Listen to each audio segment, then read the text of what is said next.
Hello guys, welcome to my mini blog. आज चाहिँ म हजुरहरूलाई चिया बनाउन सिकाउँछु। फर्स्टमा हामी यो ग्यासलाई बाल्छौँ ल।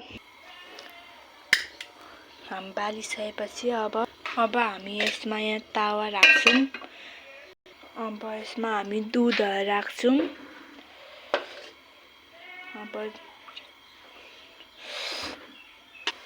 एकछिन अब यो दुधलाई 5 मिनट हामी तात्न दिन्छौँ। हाम्रो यो दुध तातिसकेपछि हामी यति थोरै च्यारङ हाल्छौँ अनि थोरै मरिच।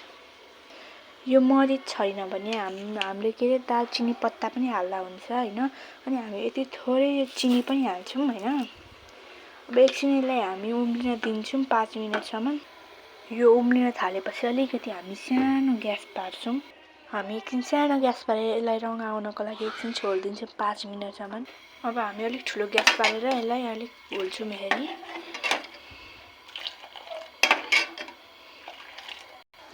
घोरिसकेपछि 5 मिनटपछि यसको रङ आउँछ हैन।